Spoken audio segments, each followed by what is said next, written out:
falando sobre a questão da tributação, né, no agronegócio. Você chegou a assistir o vídeo? Cheguei a assistir. Beleza. E aí, o que você me diz sobre o assunto? Bom, achei interessante, né, que fala da questão da pessoa física e da pessoa jurídica, Uhum. das atividades rurais, especificando o que é atividade rural, o que não é atividade rural. Fala sobre a obrigação da escriturização do livro caixa, né? Uhum. E fala sobre os custos e despesas, sobre os investimentos, da atividade rural. Eu acho interessante o vídeo. Isso é muito bom, porque às vezes eu passo um vídeo assim no primeiro horário, né? Porque a gente procura também deixar a aula assim um pouco mais participativa, porque senão fica muito cansativo, né? No caso, o aluno, a gente ficar com a aula os dois horários, né? A gente falando, então a gente a gente procura assim colocar um vídeo e a gente discutir, né, o assunto posteriormente com o aluno. Então você observou no caso o livro caixa, né? E sobre a questão de investimento, mais alguma coisa que você queira comentar? Não queria falar muita coisa hoje, não. O professor, a Carolina pediu para avisar que ela ainda está na reunião. Ah, tudo bem. Sem nenhum problema. Boa noite. Boa noite, Elisângela. Tudo bem? Mandei pro seu e-mail, tá bom? Tá joia. E, e aí, Elisângela, o que você achou do vídeo? Então, professor, eu vou ter que ver aqui o meu computador para poder resumir, né? Uhum. Assim, de costas, que eu entendi, eu coloquei no texto. Deixa eu olhar aqui para não poder te falar assim de cabeça. Ok, pode. A gente fica aguardando aí. O que você colocou aí na resenha, né? É bom você fazer um comentário, né? Só um minutinho que eu tô vendo aqui.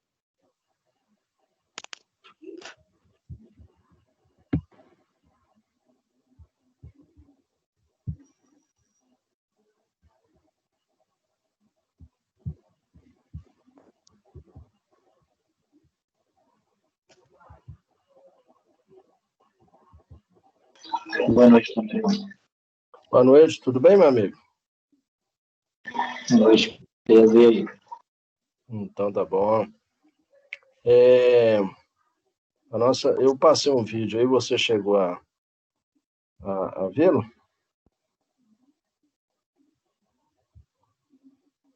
Marião, confesso que não, viu, cara? Eu tava um pouco mais apertado hoje já na parte da tarde. Uhum. Tá joia, mas não Eu tem acabei problema. de chegar também, sabe? Entendi. Aí no caso é o seguinte, a nossa colega aí,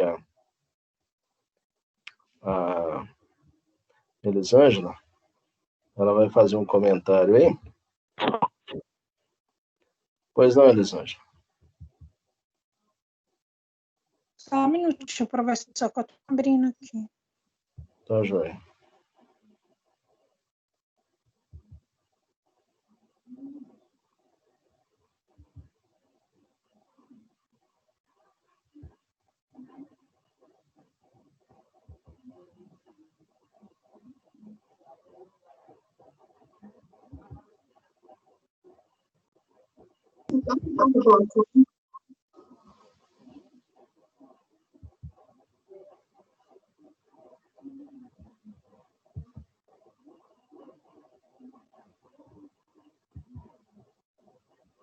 Eu tô indo no e-mail que eu te enviei, professor, porque meu arquivo aqui deu um problema. Uhum. Sem problema.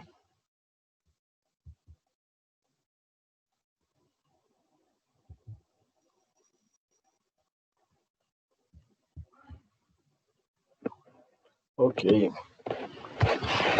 Eu aguardo aí o seu contato. Só um minutinho.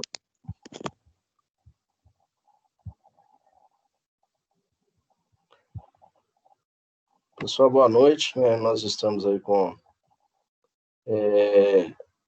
a Josimara entrou agora. Josimara, você chegou a assistir o vídeo que eu mandei aí no grupo? Assisti sim, professor. Eu só ainda não consegui encaminhar, porque eu ainda estou abrindo. Tive um probleminha no meu e-mail, mas eu vou te encaminhar agora mesmo o vídeo. Não entendi muita coisa do final, mas tá bom. Não, tudo bem. Mas em relação ao vídeo, né? A primeira parte a qual você assistiu, né? A primeira parte. O que você me diz? O que você achou? Eu gostaria que você fizesse um comentário, com suas palavras mesmo, né? A respeito do vídeo. Então, eu até coloquei isso na minha resenha, que, tipo assim, essa parte de separar o agro por atividade rural, e essa atividade rural ser tão específica e abranger algumas coisas e outras coisas não, eu não fazia a mínima ideia. Tipo assim, porque coisas que eu imaginava que fosse atividade rural não eram, e coisas que eu não imaginava que era, se encaixa nisso. Então, eu achei essa parte muito interessante. E sobre a tributação também, que cada setor tem uma tributação específica, eu achei essa parte muito interessante da atividade rural mesmo, de o que se enquadra, o que não se enquadra. Ótimo. Então, no caso, vocês observam que em relação à disciplina, a gente tem que observar, né, com muito critério, o que a gente caracteriza como atividade rural. Então, existem atividades que são, né, atividades rurais e tem outras que não são atividades rurais. Então, muitas pessoas não sabem, né, qual é a diferença entre atividade rural e qual o que é uma atividade, né, de uma indústria, o que é uma atividade de uma empresa comercial e o que é uma atividade, né, de uma empresa rural, o que é uma atividade rural, tipo melhor, né? Então, são situações diferentes que é necessário que a pessoa observe com muito critério. Ok? Elisângela, você chegou a encontrar o seu material? Não, professor, porque eu estou com um problema no meu PC aqui, eu não estou conseguindo achar o e-mail aqui, mas assim que eu acessar, eu te falo aí. Tá. Então, mais tarde, a hora que você puder, né? Aí você comunica com a gente. Então é o seguinte, pessoal, nós vamos abrir, tá no WhatsApp de vocês, eu disponibilizei aí um material que é tributação no agronegócio. Isso está no Word. Vocês conseguem abrir aí, por gentileza? Está no WhatsApp. Tributação no agronegócio. Aí eu gostaria que vocês abrissem aí, por gentileza. Eu vou abrir aqui tá abrindo aqui no Word. Eu vou compartilhar na tela aí com vocês. Deixa eu só pegar aqui. Olá, Maria, eu achei. Achou? Então pode falar conosco. Tá, eu coloquei aqui que a tributação de agronegócio ela é muito importante para a agropecuária, pois ela é bastante complexa, envolve inúmeras características e existem regras que permitem a diminuição de carga fiscal, como, por exemplo, a isenção, a alíquota zero, incentivo, crédito ou mesmo esquecimento de tributos. Aí eu coloquei várias coisas aqui, tudo resumido. De fato, podemos dizer que o planejamento tributário contribui para a análise de todos os procedimentos fiscais, documentos e livros fiscais, regime tributário, bem como a estrutura societária da empresa, com o intuito Ok, de desenvolver estratégia tributária e de gestão de risco fiscal, para encaminhar oportunidades e incentivos fiscais. Tem vários outros assuntos que eu coloquei, está bastante resumido aqui no texto. uhum, ok. Aí, no caso, sobre o vídeo, né? O Isso. que você achou, Eu assim? peguei um pouquinho do vídeo, eu peguei um pouquinho da resenha, do texto também, né? Não peguei só do vídeo. Ok, bacana. Você achou Aí eu interessante? achei bastante interessante, porque tem as informações são bem completas, né?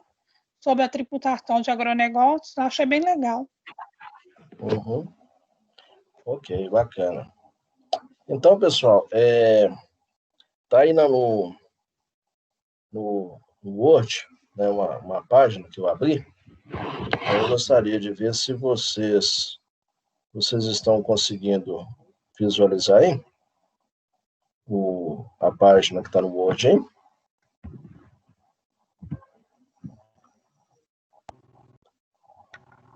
Tá conseguindo?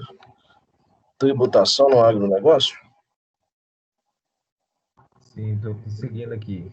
Só não Tá, consegui abrir o arquivo que está dando erro, mas estou vendo a compartilhação de tela sua. então beleza.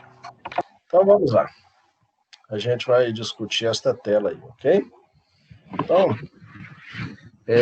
com o crescente interesse do meio executivo pelo campo e suas demandas, é importante buscar soluções para solucionarmos as maiores dores do empresário do campo. Atualmente, né, o planejamento tributário é uma medida obrigatória para aqueles que pretendem sobreviver e crescer nessa área. Afinal, o planejamento, né, permite identificar oportunidades e incentivos fiscais e recuperar créditos pagos em excesso, trazendo vantagens competitivas. Pessoal, sobre incentivo fiscal, eu até comentei com vocês em outras oportunidades, o incentivo fiscal ele é fornecido tanto para a pessoa física quanto para a pessoa jurídica, né? No caso do produtor rural, ele possui alguns incentivos fiscais. Aí nós vamos ver aí com mais detalhes, né, nas próximas aulas, sobre os incentivos fiscais para o produtor rural. No caso seguinte, quando a gente fala recuperar créditos pagos em excesso, às vezes, tanto o produtor rural quanto uma empresa, né, ela pode pagar algum valor, né, em excesso e posteriormente consegue receber, né, a restituição deste valor porque foi pago indevido, ok? Então, dando continuidade, a gente observa o seguinte: a importância de fazer o planejamento tributário. Hoje, qual é a importância, né? Um aspecto que merece mais atenção, aí no caso, né, este planejamento é voltado para o empresário do agronegócio, ok? Um aspecto que merece mais atenção dos empresários é a tributação. Tem alguns tributos, né, que são recolhidos unicamente e exclusivamente pelo empresário do agronegócio. As demais empresas, né, como vocês estão fazendo, né, alguns, não sei se são todos desta turma, estão fazendo contabilidade fiscal e tributária, pois nas aulas, né, nós falamos sobre Simples Nacional, né, estamos iniciando a parte dos impostos, né? Falamos do lucro presumido, falamos um pouco do lucro real, né? Falamos, assim, informações básicas, né? Então, o empresário do agronegócio, ele paga impostos que somente ele paga. Os demais empresários não pagam. Por quê? Porque o imposto é unicamente, exclusivamente para o empresário do agronegócio. Então, diz aí, ó, porque os impostos do setor são bastante complexos e envolvem inúmeras particularidades. Eu conheço diversos contadores que nunca trabalharam com contabilidade do agronegócio. Eles possuem diversas oportunidades, né, experiências como pessoa física, pessoa jurídica, mas do agronegócio não. Então, quais particularidades? Por exemplo, há regras que permitem a redução de carga fiscal com isenção, alíquota zero, incentivos, créditos ou mesmo postergação de vários tributos.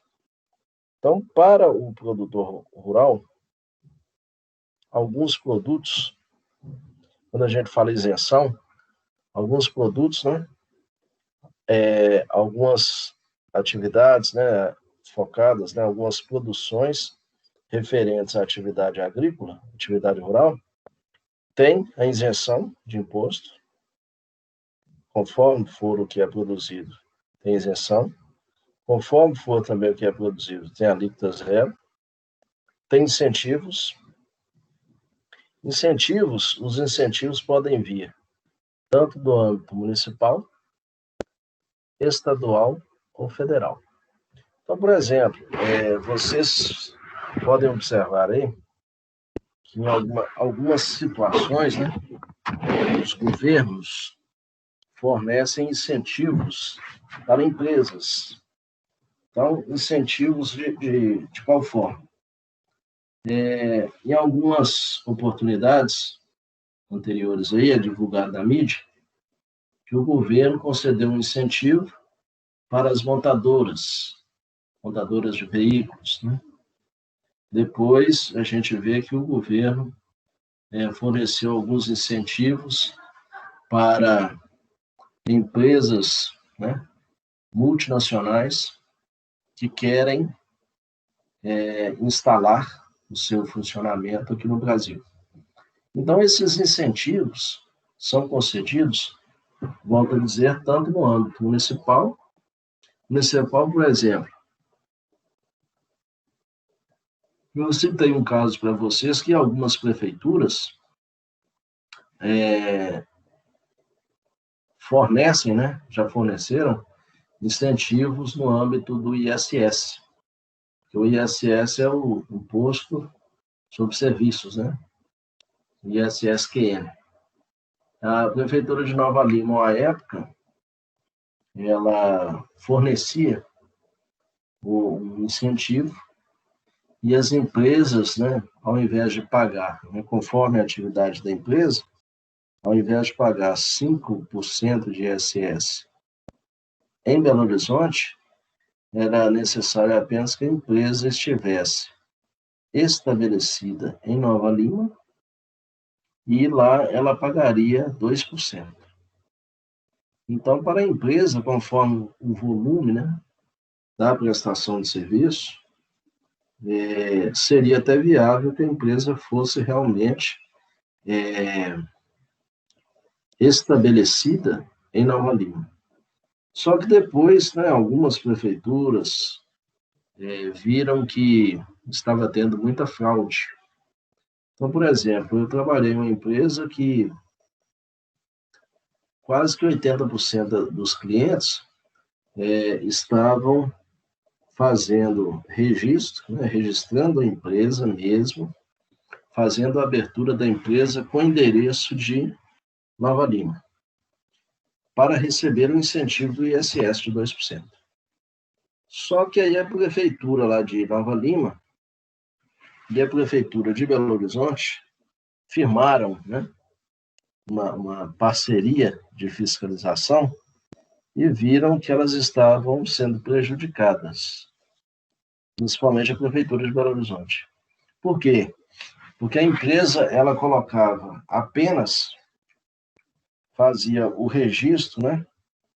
Fazia a abertura dela, o CNPJ registrado em Nova Lima, endereço de Nova Lima, mas a empresa, na verdade, estava estabelecida em Belo Horizonte. Então, isso é totalmente legal. A empresa, né, para, no caso, ela ser estabelecida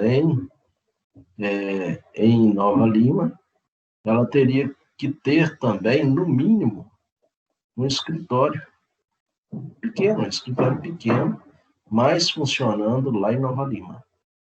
Então, teria que ter um funcionário, no mínimo um funcionário lá trabalhando na parte administrativa, para, então, ver, né, que realmente a empresa não estava lá só de fachada, mas a empresa estava lá, pelo menos a parte administrativa estava lá. Então, algumas empresas foram notificadas, algumas empresas foram multadas, porque o procedimento o qual estavam adotando é um procedimento ilegal. Aí foi obrigado, né? As empresas foram obrigadas a retornar a Belo Horizonte e não só, vamos dizer assim, não só fazer alteração de endereço, né? Tirar lá de Belo Horizonte e vir, tirar lá de Nova Lima, né? Alteração de endereço, mas deveria estar realmente estabelecida em Belo Horizonte.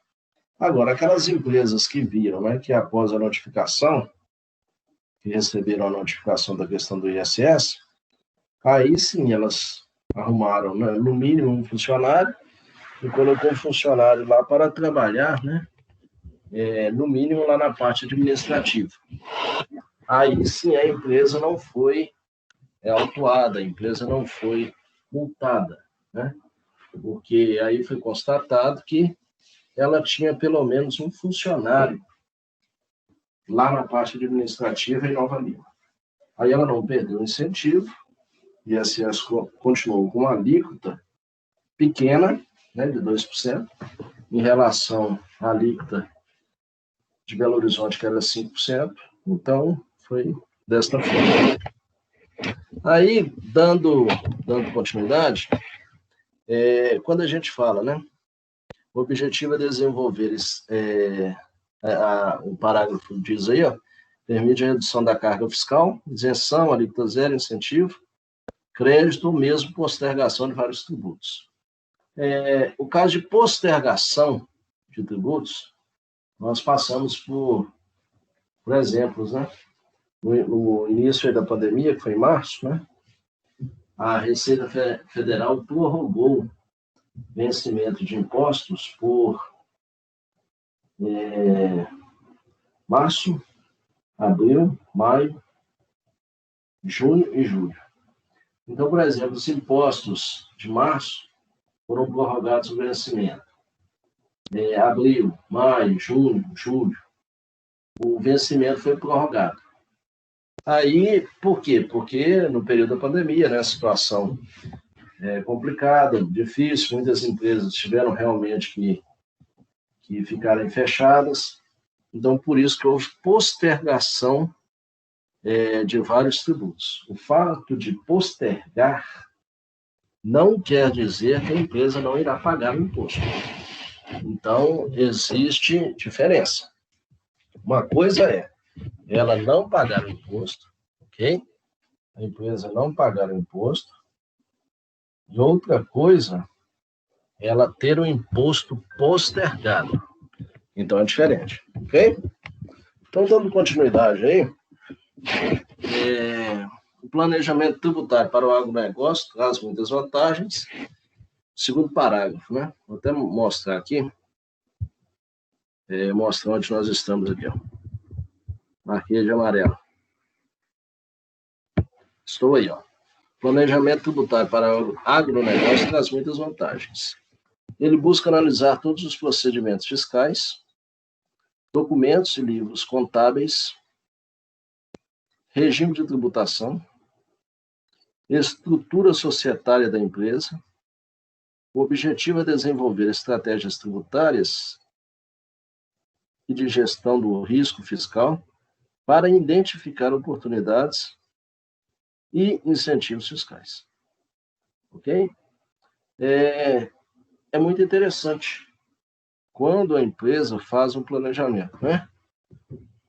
Planejamento dos procedimentos, os documentos, os livros, o regime de tributação, a estrutura da empresa, né?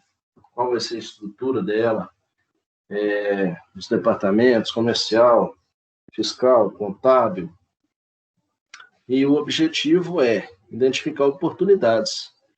Então, por exemplo, existem empresas que eram empresas, por exemplo, optantes pelo Simples Nacional e estavam com ilegalidades.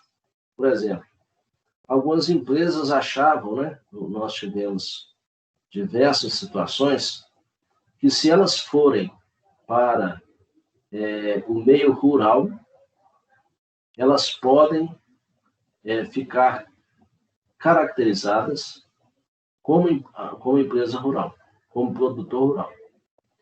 Então, aí, o fisco começou a olhar isso, começou a observar essa situação. Bem, o que o fisco fez, né? O fisco procurou verificar o que estava acontecendo, se a empresa realmente era uma empresa, né, de um regime normal, no caso, Simples Nacional, presumidor real, ou se era produtor rural, atividade rural, uma empresa voltada para a atividade agrícola. Então, o fisco foi fiscalizando isso, ok? Então, por isso que não pode ser feito de qualquer maneira. Quando nós estamos, né, orientando um cliente, abrindo uma empresa, se vai ser realmente uma atividade, né? É uma atividade rural ou não? Isso tem que ficar bem claro. Não pode ser, né?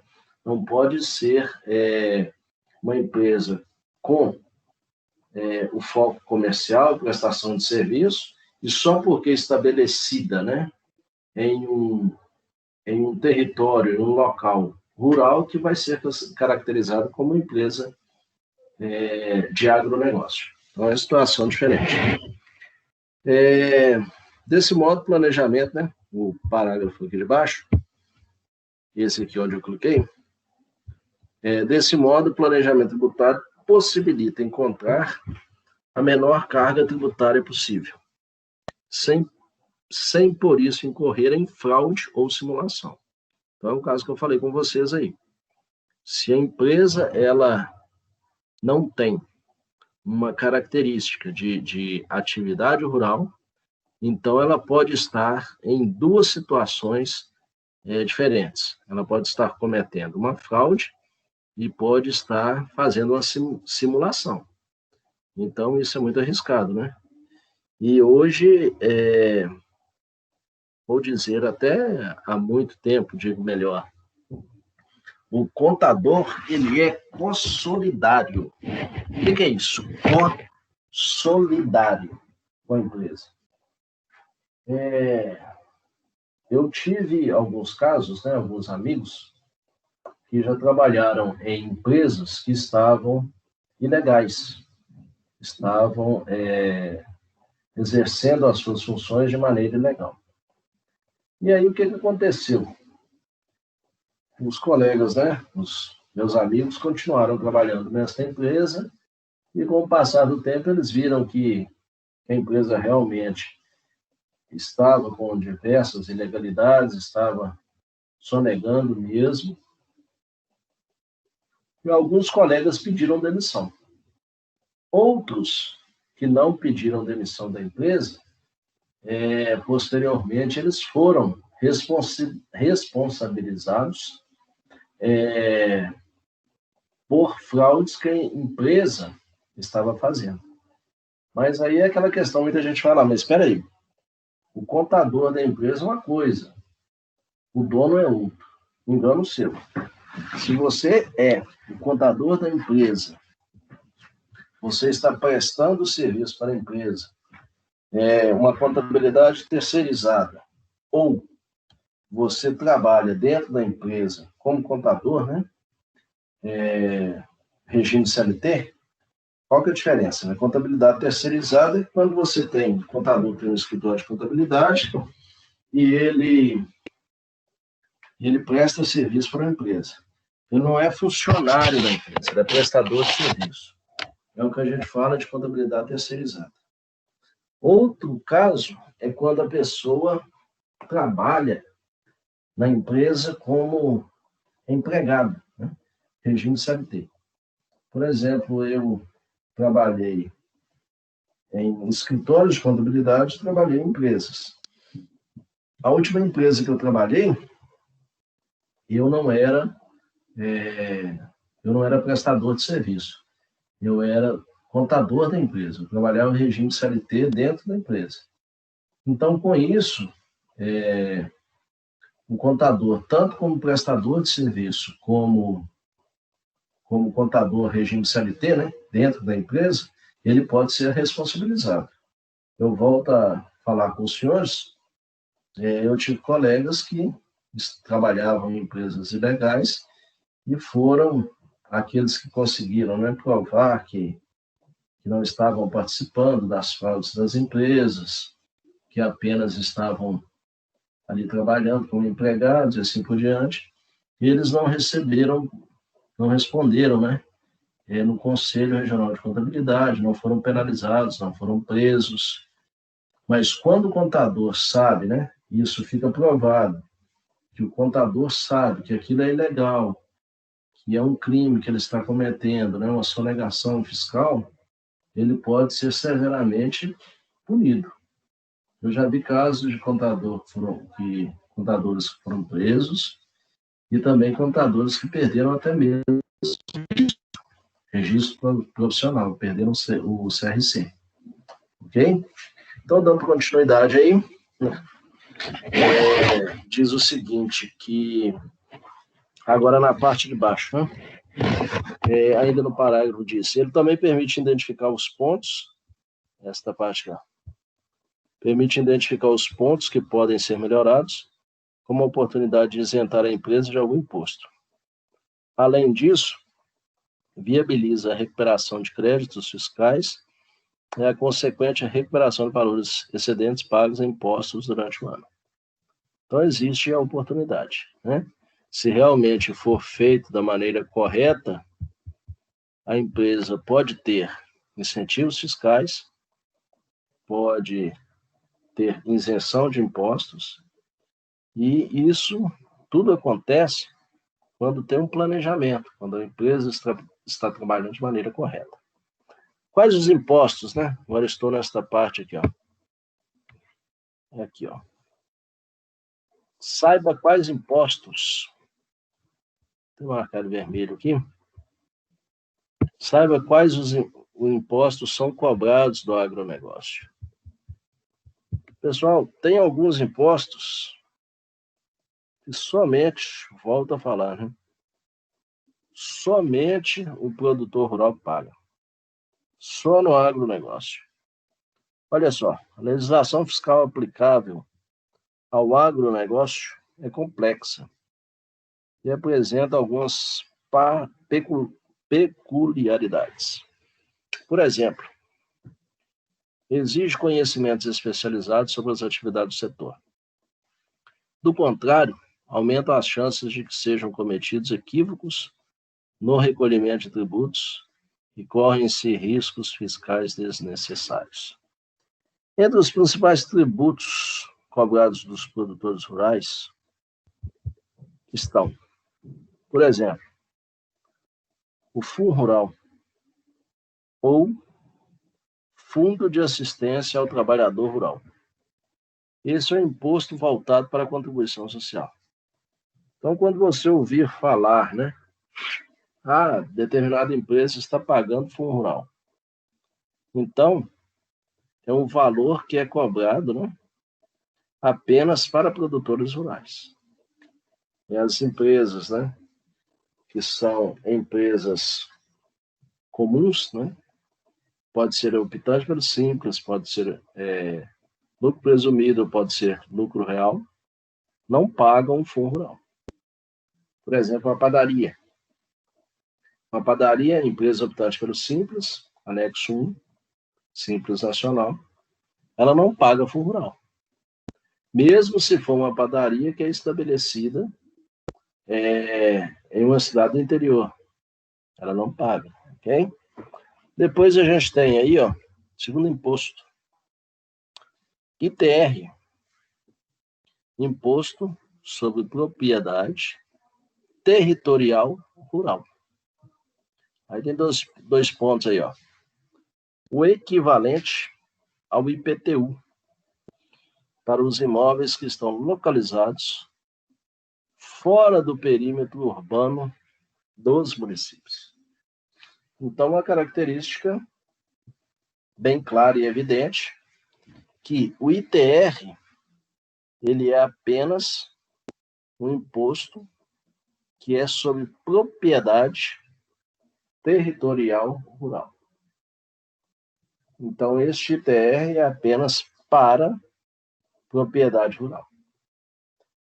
Aí, dando continuidade, vou marcar aqui para vocês, ó, nós estamos falando aqui, ó, marcar de vermelho aí, Imposto sobre Propriedade Territorial Rural, o ITR ele é equivalente ao IPTU para os imóveis que estão localizados fora do perímetro urbano dos municípios. Dando continuidade, aí nós temos aí, ó, outro tipo de imposto, IRPJ, Imposto de Renda da Pessoa Jurídica. É um tributo federal que incide sobre lucros da empresa agrícola. Então, é o IRPJ, Imposto de Renda da Pessoa Jurídica. Também tem o ICMS, Imposto sobre Circulação de Mercadorias e Prestação de Serviço. É um tributo pago sobre alguns insumos, ok? Isso aí no caso das empresas, né, a atividade agrícola. Tem o PIS, né? Programa de Integração Social. Tem o COFINS, Contribuição para o Financiamento da Seguridade Social. O Fundo de Garantia, ele é normal, né? Fundo de Garantia por tempo de serviço. Pago por quem é empregador ou tomador de serviços. No caso o seguinte, o regime CLT, ele é aplicável, né, da mesma forma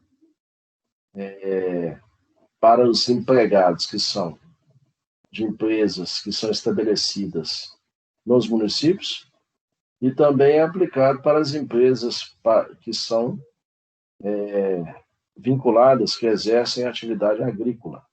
Então, o valor do fundo de garantia é 8% sobre o total de proventos, tanto para as empresas da atividade agrícola, quanto para as empresas que estão estabelecidas em municípios. Ok? Também tem contribuição social sobre lucro líquido. Depois tem aqui contribuição sindical rural. Nós temos hoje, né? Tivemos aí diversas mudanças em relação a sindicatos, inclusive, né, a legislação ela teve uma alteração. Alguém aqui trabalha em departamento pessoal? Já trabalhou no departamento pessoal de alguma empresa?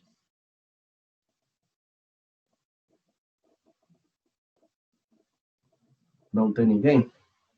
Então é o seguinte, antigamente nós... Eu trabalho, professor. Trabalha? Trabalho. Ok.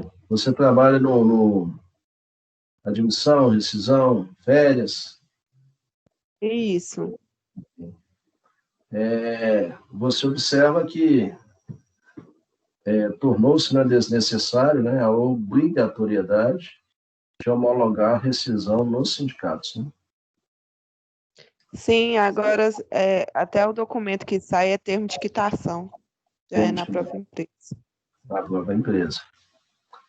Então, nós temos também o caso, né, você vê a contribuição sindical rural. Ela é obrigatória a todos os produtores rurais, sejam pessoas físicas ou pessoa jurídica. Olha só que diferença grande. Aqui, no município, né, dentro do município, dentro das cidades que estão aí, vamos dizer, na região metropolitana de Belo Horizonte, e entre outras cidades também, né, em todo o território nacional, as empresas, pessoas jurídicas que recolhiam, né, a contribuição sindical. E hoje, praticamente, a gente observa que são poucas empresas, né, que homologam a rescisão em sindicatos ainda. Hoje, a maioria, né, a não ser que o empregado peça, né, mas a maioria das empresas não faz homologação de rescisão no sindicato. Ela faz na própria empresa. Então, as empresas, né, pessoas jurídicas que pagam, né, a contribuição sindical rural, isso, no caso, só a pessoa jurídica. Mas, em se tratando, né, de contribuição sindical rural, essa contribuição ela pode ser paga tanto para a pessoa física quanto também para a pessoa jurídica. Então, observe, né, o empregador, né, de uma empresa que exerce atividade rural, atividade agrícola, né, o que acontece? Ele pode pagar a contribuição sindical e também o empregado, ele também, como pessoa física, ele também pode pagar. Então, em se tratando do agronegócio, existe a diferença. Que, no caso, a pessoa física paga e a pessoa jurídica também. Essa contribuição ela é cobrada pela Confederação da Agricultura e Pecuária do Brasil. Dando continuidade, finalizamos esta parte, eu vou fechar aqui, e eu vou passar para vocês, vou disponibilizar aí no WhatsApp, uma pergunta, né, para vocês responderem. Vocês podem colocar aí, pelo menos eu vou pedir aí para você numerar pelo menos as 5 linhas. Quais são as características de uma atividade rural? Eu vou postar essa atividade, vocês podem respondê-la. É uma atividade também vale ponto. E vocês me enviam ela, tá bom? É uma pergunta que vocês podem pesquisar outros materiais, podem voltar naquele vídeo que eu mandei para vocês também. E aí vocês me enviam, tá bom? Vou deixar essa atividade aí para vocês, né? São 9 horas e 30 minutos. Aí vocês vão responder e me enviar pelo WhatsApp. Eu queria perguntar, vocês vão me enviar pelo WhatsApp? Não, desculpe. Vocês vão me enviar por e-mail, tá bom? É uma atividade que eu estou passando para finalizar a nossa aula. Eu queria pedir... Oi? Para enviar hoje ainda? Não, vocês podem me enviar até a próxima aula. Tá bom. Tá bom? O que eu vou pedir vocês agora, a partir de agora? Semana que vem a gente já vai fazer atividade, exercício, que nós vamos iniciar com aquela parte de cultura permanente, cultura temporária. Então, eu vou fazer os exercícios com vocês. Eu já vou, essa semana, eu já disponibilizei o plano de ensino, já vai ser aprovado, né? Aí eu já vou vincular o conteúdo para vocês, os exercícios, o material. E aí o seguinte, de agora em diante, não percam as aulas, porque nós vamos trabalhar com os razonetes, cultura temporária, cultura permanente, e eu vou precisar muita atenção de vocês, porque eu vou precisar abrir no Paint, aquele que a gente faz desenhos, então eu vou abrir os razonetes lá, a gente vai trabalhar com aqueles razonetes lá. Então, eu passei essas aulas aí para vocês, eu passei vídeo, né? Vocês viram no primeiro horário, no segundo a gente veio, entrou, fez uma discussão, a gente pegar as características iniciais, né, do agronegócio, discutimos vantagens, desvantagens, oportunidades, né, que surgem no agronegócio. Falamos aí sobre um pouco da tributação. Então, de agora em diante, a gente vai mesmo para a Razonete. E a questão que é um tópico muito, vamos dizer assim, é uma sequência, porque se o aluno perder um exercício, vamos dar um exemplo, aí eu falei sobre cultura temporária. Se ele perder esse exercício, no próximo ele vai ficar com dúvida. Então, eu pediria a gentileza para o aluno não perder, porque se a gente fez 3 exercícios, exercício 1, 2 e 3. Se ele não fez um, ele vai ter dificuldade no 2 e no 3, porque é uma sequência, né? Vai ter uma continuidade. Então, um exercício vai depender do conhecimento do exercício anterior, tá bom?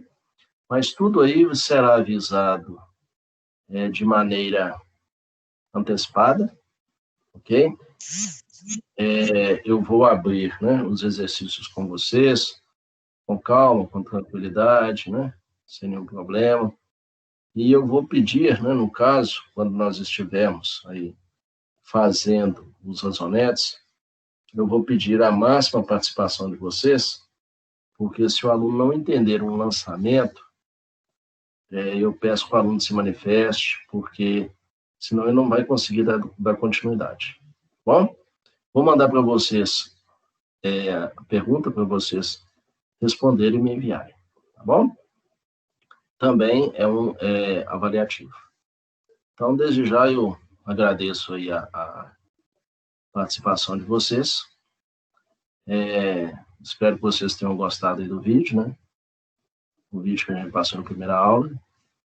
E, no mais, desejo a todos aí uma ótima noite. E já vou mandar a pergunta para vocês aí daqui a pouquinho. Tá bom? Alguém... Boa noite, obrigado, professor. Pois não. Teve uma... Pois não, pode falar, Denis. Não, só dando boa noite mesmo. Tranquilo. Então tá bom, uma boa noite para vocês, viu? Tudo de bom. Um abraço. Boa noite. Boa noite, tudo de bom.